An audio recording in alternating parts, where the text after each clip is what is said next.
आप ही के मुद्दे को देखते हुए सोशल मीडिया पे तो कई बार एनएसयूआई ने इसके ऊपर कैंपेन चलाई। मैं आपको बताना चाहूँगा कि आज से 3 दिन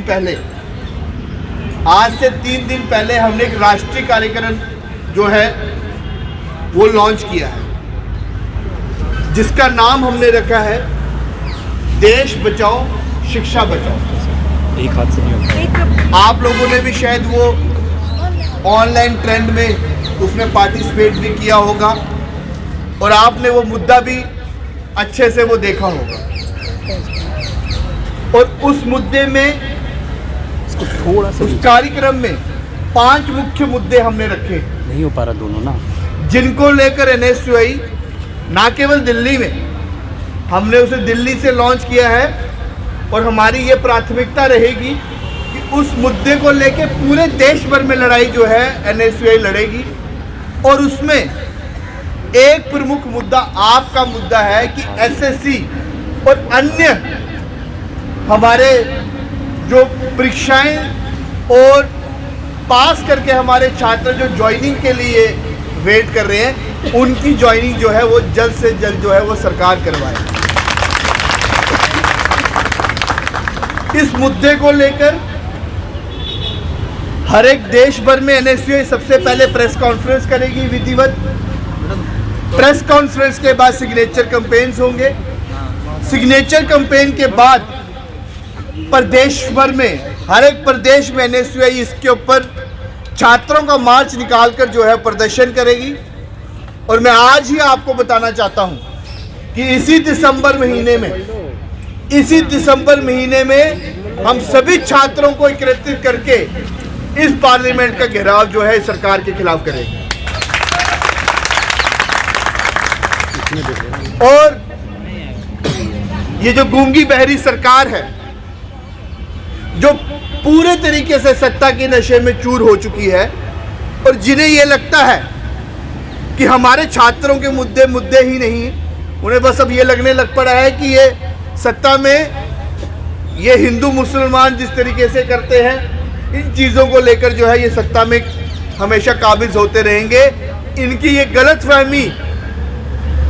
गलतफहमी दूर करने का काम मैं और आप आने वाले समय में करेंगे, इसका मुझे पूरा विश्वास है।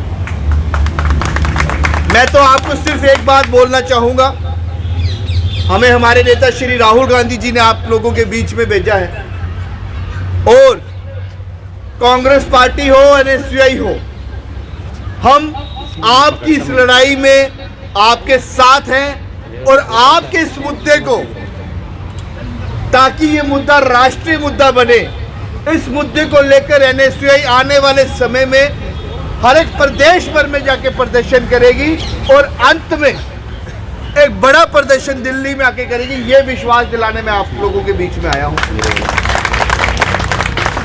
और मेरी अपेक्षा रहेगी कि जिन जिन प्रदेशों में जब हमारा ये कार्यक्रम चले, तो उन प्रदेशों में आप लोग भी अपनी हिस्सेदारी रखें और अंत में जब हम दिल्ली में ये कार्यक्रम करेंगे, तब भी हमारी आप लोगों से यही अपेक्षा रहेगी कि दिल्ली में भी आप लोग जिस तरीके से आप लोग यहाँ पे धरने प्रदर्शन में बैठे हैं, तो दिल्ली में भी आकर आप लोग जो है हमारे और आपका जो ये मुद्दा है, इस मुद्दे को जो है हम उठाएंगे और इस गूंगी बहरी सरकार जो गहरी नींद में सोई हुई है, उसकी नींद तोड़ने का काम जो है ये करेंगे।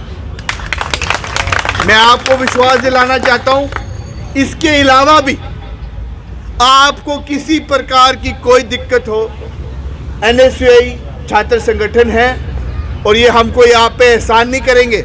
मैं आपको बताना चाहता हूँ, ये मेरा और हमारी पूरी टीम का कर्तव्य बनता है, क्योंकि हमारा छात्र संगठन बना ही छात्रों के मुद्दों पर लड़ने के लिए और छात्रों की समस्या को सुलझाने के लिए।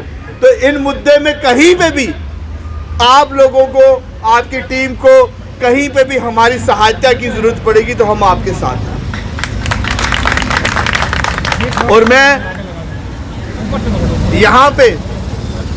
यहाँ से हमारे प्रधानमंत्री जी का घर कुछ खास दूरी पर नहीं है और उनकी एजेंसीज भी काफ़ी मजबूत है।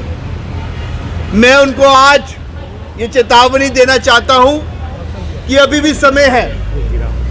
इस देश में अडानी और अंबानी, इन दोनों के सिवाय आप केवल 2 इंसानों के लिए काम करते हो, सिर्फ 2 इंसानों के लिए जीते हो और सिर्फ 2 इंसानों के लिए मरने का काम भी करते हो।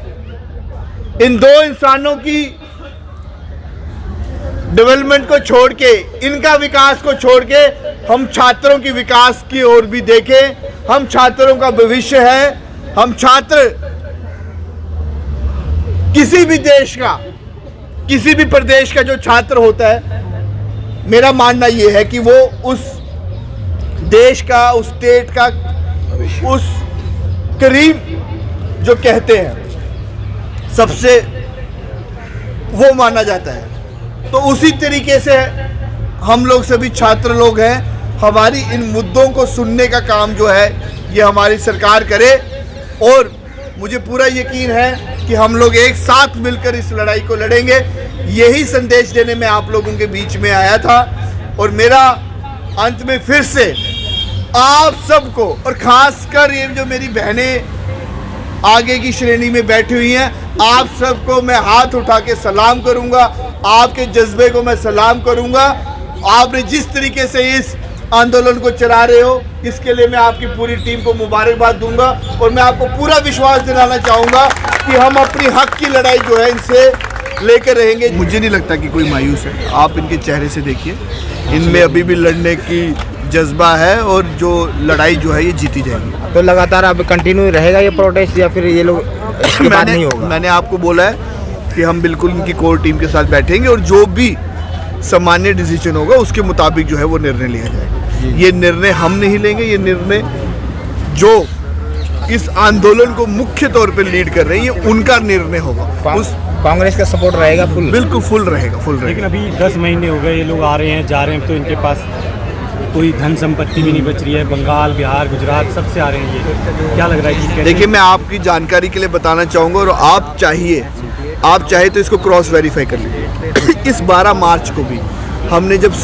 पार्लियामेंट का घेराव किया था तब भी मुख्य तौर पे इस मुद्दे पे हमने किया था। ये मुख्य मुद्दा था हमारा, एसएससी की जो भर्तियाँ जो है रुकी पड़ी। कई बार एनएसयूआई ने इसके ऊपर सोशल मीडिया पे ट्रेंड किया क्योंकि उस समय एक समय ऐसा भी था जब हम और आप बाहर नहीं निकल सकते थे, जब कोरोना की महामारी पीक पे थी। परंतु उसके बाद भी 12 मार्च को हमने इस मुद्दे पे जो है एक बड़ा प्रदर्शन जो है किया था और हमने, जिस तरीके से आपने मेरा भाषण सुना होगा, हमने कुछ दिन पहले ही एक राष्ट्रीय कार्यक्रम जो है लॉन्च किया जिसमें प्रमुख तौर पे ये मुद्दा रखा गया है और हमारी अभी कोशिश रहेगी कि प्रदेश भर में जाके इस मुद्दे को जो है छात्रों के बीच में ले जाया जा सके और इस मुद्दे को राष्ट्रीय पटल तक जो है उठाया जा सके।